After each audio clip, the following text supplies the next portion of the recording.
What's up, guys? We just got done with the D23 event. There is a full showcase of some of their bigger games. They mostly talked about the big three, which was Spider-Man, Battlefront 2, and then, of course, Kingdom Hearts 3. They gave us more information about pretty much all of the games, and they saved Kingdom Hearts 3 for last because they did have two really big announcements, which we'll get to. So they really kicked things off with Star Wars. Now, I know a lot of people weren't super excited to see more Star Wars stuff because we saw quite a bit of it at E3, but keep in mind at E3 we saw really a lot of the multiplayer. Not as much about the single player. They explained it to us, obviously, but not a ton. Here we saw more about the single player, mostly like a lot of the mocap stuff, things they did to create single player, and then they talked specifically about how it's going to be more on the Imperial side of things, so like their point of view, and then they also show like the Death Star exploding. So it's going to take place pretty much directly after Return of the Jedi when the second Death Star was destroyed, and it's going to kind of try to help bridge some of the gap. I don't think it's going to bridge all of it, but some of the gap between Episode 6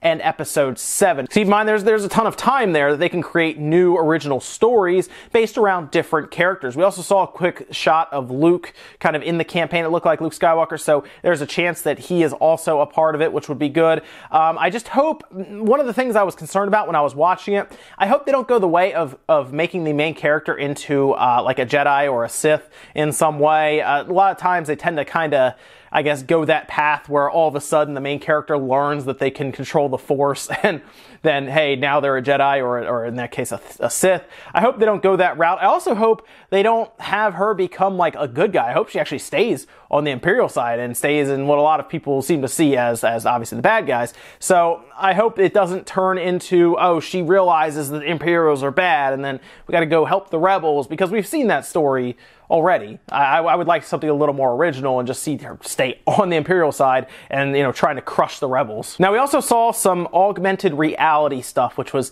I guess, interesting to some. It was really interesting that they pulled Lenovo's name out of the hat, kind of, to create, I guess, the VR headset, or augmented reality headset. You wouldn't even call it VR because you still need a phone to go in there. I was really hoping that they would present it and you wouldn't need a phone. It would be kind of like a closed, like it would be its own thing. You wouldn't need anything else for it to work. I understand they want to do that because it will be cheaper, which it will. You still need a phone for everything to really work, but the idea is you could still see everything around you, and it'll overlay different things on top of tables. For example, they talked about chess from Star Wars that they had on the Millennium Falcon, and in this case, you'll be able to play it, I assume, on your own table. They also showed stormtroopers and all kinds of stuff in your room, and then they did this hint where, oh, you can also use a lightsaber. That's happening. They didn't show it, but they hinted at it heavily, that you will, I assume, be able to get some kind of like prop or something, and it will just overlay a lightsaber onto the hilt, and you're essentially,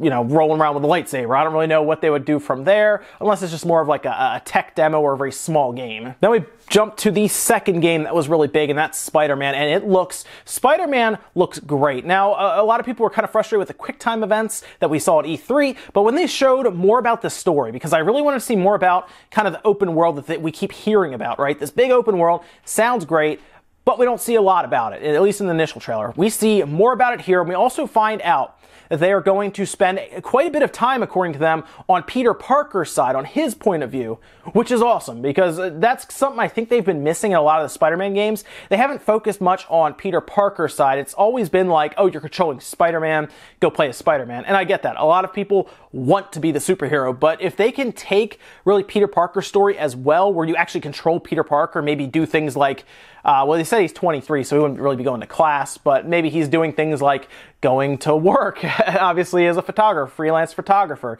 and different things there, and then you actually change into being Spider-Man, like change your outfit and everything. There could be some cool things they could do there, and of course, they even said it on stage, making the actual, like, I guess the character under the mask be important is massive. And it sounds like they understand. And I think that's really going to help this Spider-Man be good. Like, I think it's going to be a good Spider-Man game in terms of story. The visuals look great, obviously. And it looks like they spent some time with web slinging as well, because if you played the PS2 and the Xbox version of Spider-Man 2, I played it mostly on the PS2 and then I got on the Xbox. I know people played it on the GameCube as well, but playing Spider-Man 2, the web slinging is great. You actually shoot a web, it attaches to a building or a lamppost or whatever's around you. You need something around you to attach it to, and it would always find something, which is great. So they got the web slinging in that game, like when you're actually swinging and you're slinging webs around, actually it works well, like really well. So I was happy that they talked more about that, and it's not like you just shoot a web up in the air and it just hits something. Maybe not necessarily anything around you, it just hits the sky and you're going. So I hope that they do work on that more and make it really, I want to say realistic, but I mean, we're talking about a superhero shooting webs and swinging around in a Spider-Man costume, but I think you understand what I'm saying. I want the web to actually attach to things so it interacts with the world and you're not just shooting the sky. They also talk about like Marvel VR, and I don't know how interesting that's going to be in the grand scheme of things. In this presentation, it was certainly lost. They pulled in YouTubers to try to, like big YouTubers like Markiplier, to try to, I guess, make it more interesting to people, but it didn't seem to hit the mark very well. It looked very similar to a lot of VR games like that. I'm sure some people will like it. I'm not saying it's going to be the worst game ever made, but I do think when it's all said and done, that'll be a game that people will kind of forget about, mostly because let's be realistic here, not a lot of people own Oculus Rift in the gaming community, especially the mainstream gaming community. So that's going to be more, I think, for enthusiasts or just fans of the Marvel Universe, like hardcore fans that have VR. And then finally, we got to the big news, the thing everybody was there waiting for. So in the beginning, they announced Spider-Man, or they announced Star Wars, and it was like, oh, okay, a crowd. Spider-Man, it was bigger. And then they say Kingdom Hearts, and the crowd went crazy. So everyone was waiting, and they basically told us, you're gonna have to wait. Kingdom Hearts is the last thing on stage. And, people were like, oh, okay, fine. This was big. And this was a big announcement, because what happens was they go to a trailer that we've already seen, they cut from there, they go back to on stage, they talk to the creator, and then they jump from there to a new world. And now, before we talk about that, they did talk about Tangled, for example, Big Hero 6, those are all worlds in it. And then a lot of people were thinking that we'd get things like maybe Star Wars would enter kind of the fray, maybe they'd actually add a Marvel universe for it, because Disney has several IPs right now that they can pull from. But instead, they kind of tap Pixar, and Pixar kind of works with them for the story, and they create a Toy Story world, which was awesome, because when you see the visuals, it looks like Toy Story. Like, it looks exactly like the movie, which is awesome. And then apparently they made an entirely new story just for Kingdom Hearts 3. It's not going to be like a very generic story. Apparently they're really working to make it interesting, which is great, because obviously we've seen the first 3 Toy Story movies do great. A lot of people love them. And apparently even the creator of Kingdom Hearts really wanted Toy Story to be there. There were rumors that it was supposed to be in the second one, didn't make it in, but now we see it in the third one, and it looks great. So they show like different parts of the world where they're outside the house. Of course, start off in Andy's room, they go outside the house, fighting in the lawn, and then they work their way to like a toy store, where that appears to be where like I guess the big fight, the big confrontation goes down. We see Sora jumping into like mechs, like toy mechs, shooting everyone, and then we have Buzz and Woody fighting alongside him, Goofy, and Donald. It was just crazy. It looked awesome. I really like the idea of bringing in Pixar and of course Disney to work on an original story. It looks like it's going to be really fun. I love the visual style. The art style fits Toy Story perfectly. And in fact, they didn't waste any time here. The Square Enix merchandise Twitter announced these 3 figures: Sora, Donald, Goofy. There's 3 of them there now. You can buy if you're a big collector of figures for Kingdom Hearts. Just announced. I don't know when exactly they're coming out. They kind of just put the pictures and said, hey, look, these are coming. Get ready. Really get your wallets or credit cards ready, because these are going to go quick.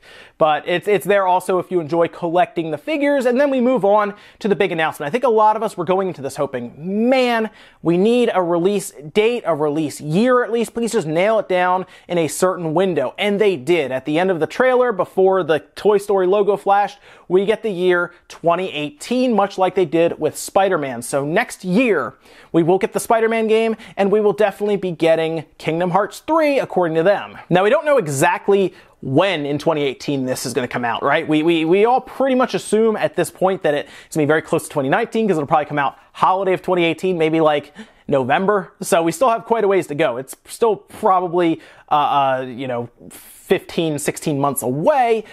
but at least we know it's 2018. It's not 2019, and it won't fall beyond there, apparently. They've been waiting to give us this release year until they could really nail it down and give us a solid release year. That means we will not be waiting past the PS4.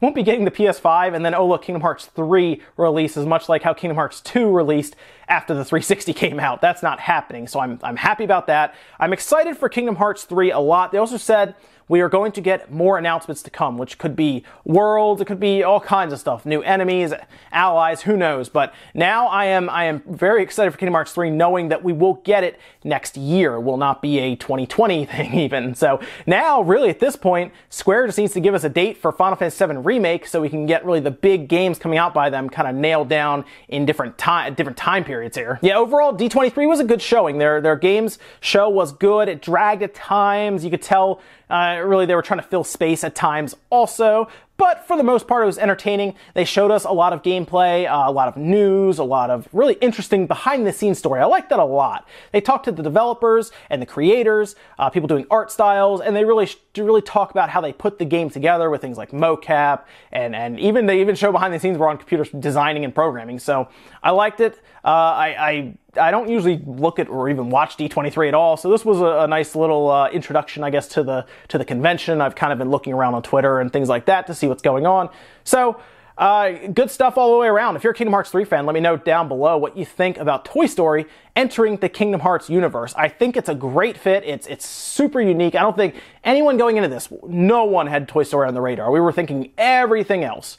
But it's there, and I am very excited to play through that world as well as the others that they have also shown us. Tangled will be interesting. I'll be very curious how they tackle that. And then, of course, Big Hero 6 should be kind of cool too. That's it for now, guys. I'll see you next time.